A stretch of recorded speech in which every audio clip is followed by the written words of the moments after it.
लंबी देर तक इंटरव्यू लेने की बात तो पहले ही चल रही थी। अब जो उसमें न्यू ऐड ऑन हो चुका है वो पासपोर्ट अपने पास रखने की बात हो रही है। काफ़ी लोगों के साथ अभी ये रिसेंट जो इंसिडेंट है वो भी हो रहे हैं। Hello guys, welcome once again you me and England's life. स्वागत है आपका एक और नई वीडियो में। तो आज की वीडियो होने वाली है अबाउट इमिग्रेशन, जो कि बॉर्डर क्रॉसिंग के टाइम पे होता है और उसमें कुछ रीसेंट इंसिडेंट है। काफ़ी लोगों से मेरी रिसेंटली बात हुई है, कुछ कमेंट्स भी आए थे इस बार। जो बॉर्डर क्रॉसिंग ऑफिसर्स हैं वो कुछ लोगों के पासपोर्ट अपने पास रख रहे हैं। ऐसा क्यों हो रहा है? अगर आपका पासपोर्ट बॉर्डर क्रॉसिंग ऑफिसर ने अपने पास रख लिया है तो कैसे रिटर्न नहीं होता, तब क्या हो सकता है? आप यहाँ पे आने वाले हैं on skill worker visa, health care visa specially, तो कैसे आप इससे बच सकते हैं ताकि आपका जो पासपोर्ट है वो इमिग्रेशन ऑफिसर अपने पास। तो watch this video till the end. उससे पहले अगर आप मेरे चैनल को फर्स्ट टाइम विजिट कर रहे हो तो मेरा नाम है गुरप्रीत, आप देख रहे हैं you me and England's life. And अगर आपने अभी तक मेरा चैनल सब्सक्राइब नहीं करा है तो आप ये चैनल सब्सक्राइब कर सकते हो for more informative video specially about UK life, UK visas. अगर आप यूके में आ चुके हैं तब भी चैनल आपके लिए हेल्पफुल होगा, और अगर आप आने का प्लान करें देन इस चैनल पर डेफिनेटली आपको बहुत सारी ऐसी वीडियोस मिल जाएंगी जो किसी ना किसी वे में आपकी हेल्प जरूर करेंगी। So do subscribe guys if you are. करते हैं आज की वीडियो। तो सबसे पहले मैं बात करूंगी, जब आप किसी भी कंट्री में न्यू एंटर करते हो, एंट्रेंस लेते हो कभी भी एयरपोर्ट्स पे, तो जो आप फ्लाइट से उतरने के बाद नेक्स्ट स्टेप होता है वो होता है बॉर्डर क्रॉसिंग। तो यूके में क्या होता है कि यहाँ पे एक लाइन होती है ऑफिसर्स की जो कि आपको क्लियर करके जाना होता है। एंड जब आप ऑफिसर के पास जाते हो तो वो आपसे डिमांड करते हैं आपके पासपोर्ट की एंड सम टाइम कुछ डॉक्यूमेंट्स की। तो डॉक्यूमेंट ऑलवेज आपके वीज़ा पे डिपेंड करते हैं कि आप किस वीज़ा कैटेगरी पे आ रहे हो, उसके अकॉर्डिंग वो आपसे पर्टिकुलर डॉक्यूमेंट्स मांगते हैं। तो उसी टाइम पे आपसे कुछ क्वेश्चंस भी पुट करे जाते हैं। मोस्टली लोग इसे इंटरव्यू बोलते हैं कि इमिग्रेशन इंटरव्यू या एयरपोर्ट इंटरव्यू। ये अप्रॉक्सीमेटली 5 मिनट की होती है इसकी ड्यूरेशन मैक्स, पर मोस्टली ये मिनट और 3 मिनट्स में ओवर हो जाती है क्योंकि आपसे कुछ ज़्यादा नहीं पूछा जाता। 3 से 4 क्वेश्चन वो पुट करते हैं कि आप कौन से वीज़ा पे हो, या आप कहाँ जाने वाले हो, ऐसा कुछ। या फिर अगर डिटेलिंग में जाएं देन वो आपसे ज़्यादा पूछ सकते हैं। मोस्ट ऑफ केसेस में जो इंटरव्यू है वो मोर देन 5 मिनट नहीं होती। And after that interview officers हैं उनके पास 3 ऑप्शन होती हैं आपके लिए। फर्स्ट होती है स्टैंप, वो आपके पासपोर्ट पे एंट्री की स्टैंप लगाते हैं एंड आपको आगे जाने दिया जाता है। जो सेकंड ऑप्शन होती है वो तब होती है कि जो क्वेश्चन, जो बातें उन्होंने आपसे पूछी, अगर आप उनका क्लियरली आंसर नहीं दे पाए। अब उसमें कुछ भी रीज़न हो सकता है कि आपको आंसर नहीं पता, सम टाइम कभी कभी लोगों को बात समझ नहीं आती, कम्युनिकेट नहीं कर पाते, ये भी एक रीज़न रहता है। अलग अलग रीज़न रहते हैं। एंड जो वीज़ा ऑफिसर है उसे लगता है कि ये पर्सन न्यू है जिसके कारण वो शायद आंसर नहीं दे पाया, तो वो आपको बेनिफिट ऑफ डाउट देते हैं कि हाँ हो सकता है कि ये जेन्युइन है और किसी कारण जो वो आंसर है वो नहीं दे पाया। तो बेनिफिट ऑफ डाउट दे के वो आपको जो आपका पासपोर्ट है वो रख लेते हैं अपने पास एंड आपको वो जाने देते हैं कंट्री के अंदर। तो इस केस में आपको टेम्परेरी स्टे मिलती है उस country as per rules. And third worst case scenario तब होता है जब वीज़ा ऑफिसर को लगे कि आप फेक हो, आपने फ्रॉड करा है, या फिर आप एलिजिबल नहीं हो।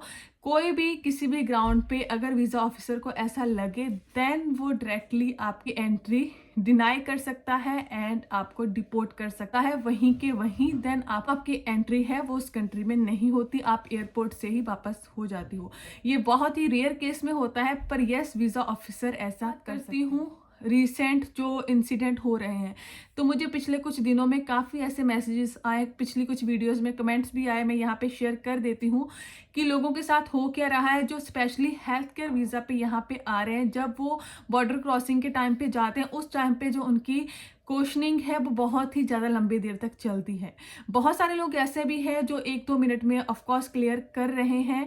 ऐसा नहीं है कि हर किसी के साथ ये हो रहा है, क्योंकि मोस्टली कमेंट ऐसे भी आते हैं कि हमारा 2 मिनट में क्लियर हो गया, हमसे कुछ नहीं पूछा गया। पिछली कुछ वीडियोस में भी मैंने बोला था कि ये चीज़ बहुत सारे फैक्टर्स पे डिपेंड करती है एंड मेनली जो उस टाइम इमिग्रेशन ऑफिसर है जो आपसे ये बातें पूछ रहा है, जो बॉर्डर क्रॉसिंग पे है, उस पर भी बहुत ज़्यादा डिपेंड करता है। एंड अगर हम बोलें उसके मूड पे भी डिपेंड करता है कि उसने आपसे क्या पूछना है एंड कितना पूछना है एंड उसे क्या लगता है कि आप जेन्युइन हो कि नहीं हो।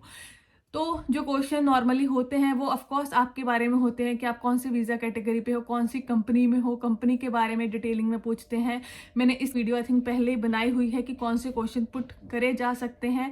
मेनली आपके बारे में, आपके काम के बारे में, आपकी कंपनी के बारे में, आपकी कंपनी कहाँ पे है, उसका एड्रेस, आपके वीज़ा की प्रोसेसिंग, इन सारी चीज़ों के बारे में आपको इन्फॉर्मेशन होनी चाहिए। आपके पास प्रॉपर इन सारी चीज़ों के बारे में डॉक्यूमेंट होने चाहिए।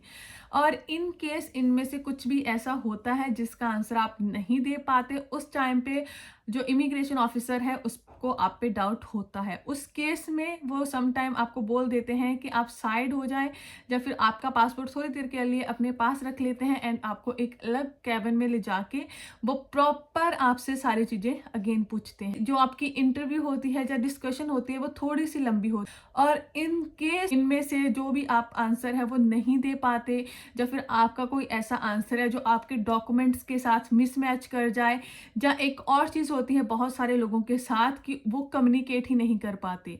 क्योंकि इस वीज़ा कैटेगरी में आजकल क्या हो रहा है कि नैरिक के थ्रू लोग आ रहे हैं बहुत ज़्यादा, जो कंसल्टेंट है वो वीज़ा लगवा रहे हैं। एड्स भी काफ़ी पब्लिश होती हैं कि विदाउट एनी आइल्स अब आप यूके में जा सकते हो स्किल वर्कर पे या हेल्थ केयर पे। तो आपका नैरिक ऑफ कोर्स क्लियर है, आप ये शो करके आ रहे हो यूके में कि आप इंग्लिश बोल सकते हो, लिख सकते हो एंड समझ सकते हो, इसीलिए आप यहाँ पे आके जॉब करने वाले हो। तो ऑफ कोर्स आपके लिए इंग्लिश आना कंपलसरी है, इतनी एटलीस्ट कि आप अपनी बात बता पाओ।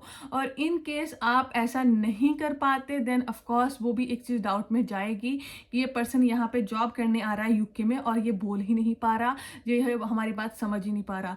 तो ऐसे केस में क्या होता है कि वो आपको बेनिफिट ऑफ डाउट देते हैं कि हो सकता है कि कोई नर्वस है जिसके कारण जो पासपोर्ट है वो अपने पास रख लेते हैं, वो आपको जाने दिया जाता है।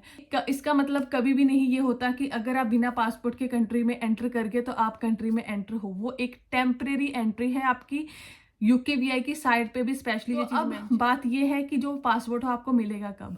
इन केस आपके साथ ऐसा होता है तो आपको सेकंड इंटरव्यू के लिए इनवाइट करा जाता है। इनविटेशन के लिए कुछ लोगों को तो सेम टाइम पे ही डेट दे दी जाती है, पर मोस्ट ऑफ द केसेस में जो आप कॉन्टैक्ट डिटेल देते हो, अपनी ईमेल आईडी, नंबर या फिर एड्रेस, वहाँ पे लेटर चला जाता है एंड आपको नोटिफिकेशन आ जाता है, मैसेज आ जाता है कि इस डेट को इतने टाइम पे इस जगह पे आपकी सेकेंड इंटरव्यू है।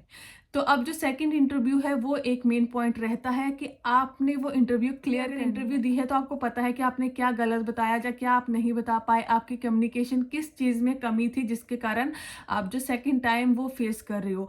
तो आप उस पर काम करके अगर जाओगे तो आपकी इंटरव्यू क्लियर हो सकती है एंड आपका पासपोर्ट आपको वापस मिल सकता है। पर अगर आप ऐसा करने में फेल होते हो उस केस में वो आपको फिर से डिपोर्ट कर सकते हैं, क्योंकि आपकी टेम्परेरी एंट्री थी। मेरे साथ बात हुई है, उनमें से किसी एक कपल का तो इंटरव्यू क्लियर हो गया और उन्हें उनका पासपोर्ट भी रिटर्न मिल गया। आने वाले हो तो इस चीज़ को माइंड में रखना कि आप अपनी जो इंटरव्यू है वो अच्छे से प्रिपेयर करके आओ, सो दैट कि आपके साथ ऐसा ना हो। क्योंकि इन केस किसी ने ये क्वेश्चन भी पुट करा था कि अगर हम इंटरव्यू देने ना ही जाए तब क्या हो जाएगा। तो आपके पास आपका पासपोर्ट नहीं है, आप स्टार्टिंग से ही इलीगल हो एंड आपका जो रिकॉर्ड है, आपका डेटा है वो ऑलरेडी यूकेवीआई के पास है, बॉर्डर क्रॉसिंग वालों के पास है, इमिग्रेशन वालों के पास है। तो आप ऑलरेडी ही फ्रॉड कर चुके हो, इमिग्रेशन फ्रॉड, एंड आप इलीगल हो। कहीं पे भी आप पकड़े जाते हो तो ऑफकोर्स आपको डिपोर्ट करा जाएगा।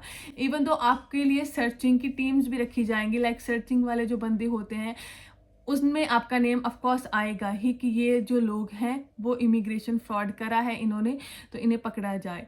तो ऐसा तो खैर ना ही करिए, चांस ऑफकोर्स आपको लेना चाहिए इंटरव्यू का। कुछ इंसिडेंट हो रहे हैं, मुझे लगा कि ये लोगों को बताना चाहिए, स्पेशली यहाँ पे आने वाले हैं, सो दैट कि वो अच्छे से आप प्रिपेयर कर पाओ। तो अगर आपको कोई ऐसा डाउट है कि कौन से क्वेश्चन पुट करे जाते हैं, तो जो उसका जो लिंक है मेरी ये वीडियो का वो मैं डिस्क्रिप्शन में देने वाली हूँ। आप उसे अच्छे से मुझे फॉलो कर सकते हो ऑन इंस्टाग्राम, आप मेरा फेसबुक का ग्रुप भी ज्वाइन कर सकते हो, पेज भी लाइक कर सकते हो एंड आप मेरा सेकंड चैनल भी सब्सक्राइब कर सकते हो। इन सारी चीज़ों का जो लिंक है नीचे आपको डिस्क्रिप्शन में मिल जाएगा। तो till then keep subscribing, keep supporting, bye.